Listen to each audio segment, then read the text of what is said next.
안녕하십니까? 정신일입니다.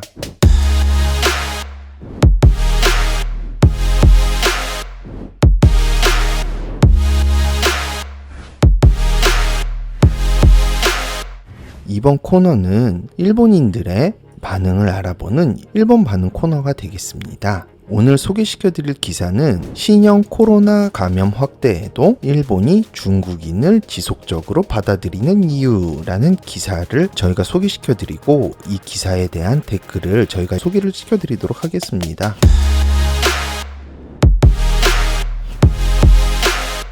중국인 입국 제한의 소극적인 이유. 아베는 지지층을 실망시키더라도 중국에 대해 이렇게 대응할 수밖에 없었다.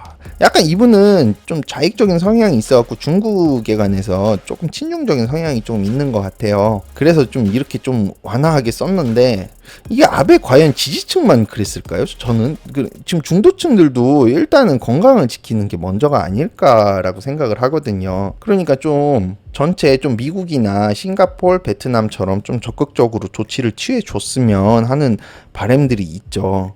근데 결국 아베가 이렇게 하면서 지지율을 깎아먹더라도 일단 시진핑과의 세 가지 이유인데, 일단 첫 번째가 시진핑과의 일중 정상회담을 성공시키기 위해라는 거죠. 그러니까 지금 일단 17일 날 얘기가 나온 거는 4월 초순에 이제 이거를 추진을 하겠다라는 건데, 4월 초순에 시진핑을 불러서 뭐 어떤 경제 협력이라든지 이런 부분에 대해서 어떤 담화를 발표함으로 인해서 어떤 아베가 지지율을 올려먹겠다라는 계산이 있다라는 거고요.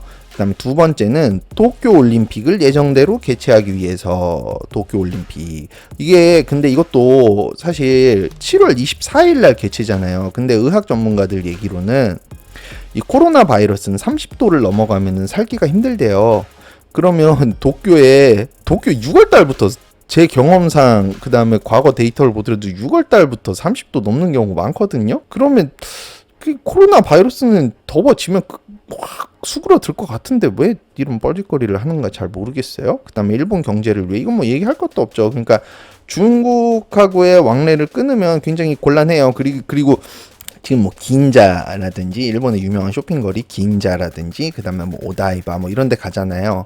오다이바 같은 관광지 이런 데 가면 버스가 한 대 쫙 들어와요. 그럼 중국인들이 쫙 내려요. 중국인들이 쫙 내려가지고 이만한 가방에 물건을 싹 쓸어 담아갖고 계산 쫙 해요. 근데 싹 쓸어 담는 물건이 이세이미야케. 우리나라는 저기 신라 호텔에 있는 명품으로 분류된다고 하더라고요. 이세이미야케를 고가품부터 저가품, 중고 저가품이라고 해봐야 중고가품이에요. 그거 싹 쓸어 담아 가방에 쫙 때려박고 쫙 계산대로 가요. 그 다음에 뭐 저기 꼼베가르숑 뭐 이런 거 쫙 그냥 쫙 가방에 쫙 가방 하나에 1,000만원 2,000만원 뭐 이렇게 계산을 하고 나간단 말이에요. 이 사람들을 맡기 싫었다라는 거죠, 경제를 위해서.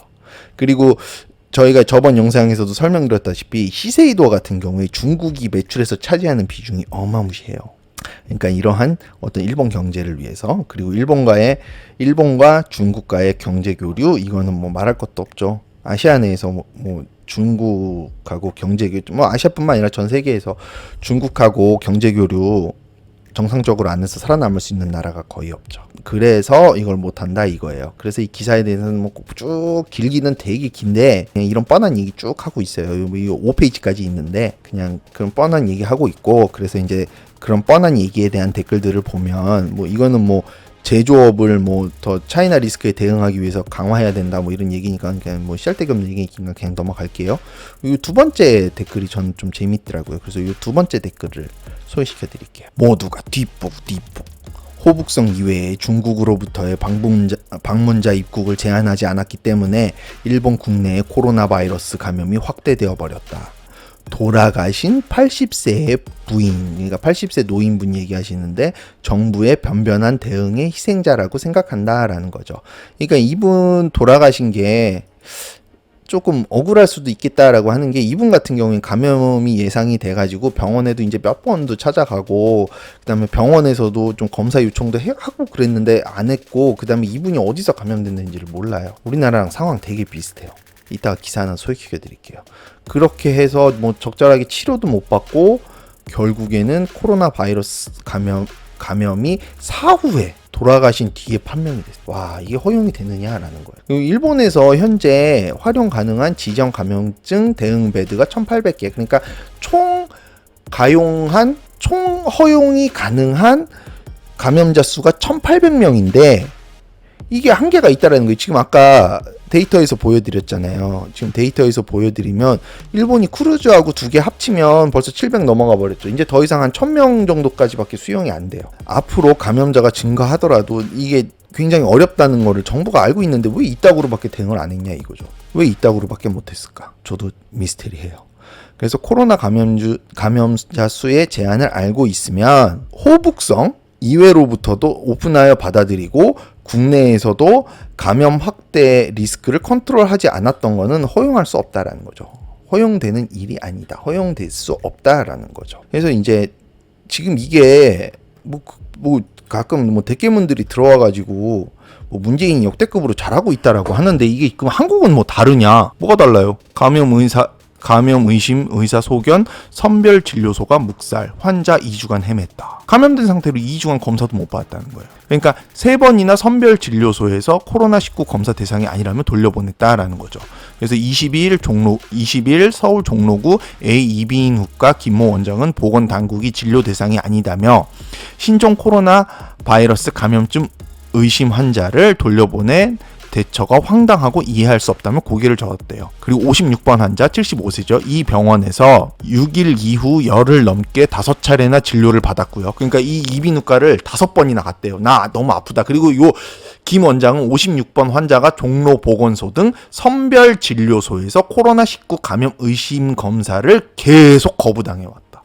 그리고 그때마다 병원에 와서 아이고 김 원장 병원에서 가라고 해서 갔는데 아이고 검사를 안 해준디야. 나 어쩌문지야. 나 이러다 죽는 거 아니야. 뭐 이랬다라는 거죠. 3번이나 퇴짜를 맞았대요. 그래서 이 3번 퇴짜 맞은 게 6일, 8일, 11일, 15일 그러니까 6일날 병원에 갔고요. 그 다음에 방문검사 권유를 했대요. 6일날.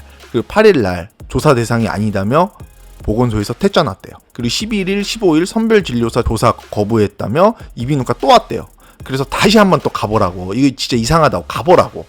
그래서 17일 날 56번 환자가 직접 컴퓨터 CT 사진 갖고 와서 이비인후과 왔대요.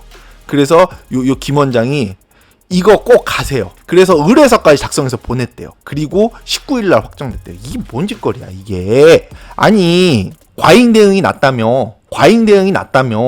이게 지금 과잉 대응이에요. 이게 과잉 대응이에요. 너무 과잉해갖고 아주 환자가 14일 동안 본인이 나 좀 살려달라고 아주 그냥 본인이 잘 가는 병원 가갖고 나 좀 저기 검사 좀 해줘요 해갖고 CT까지 들이대야 그때서 검사를 해주나?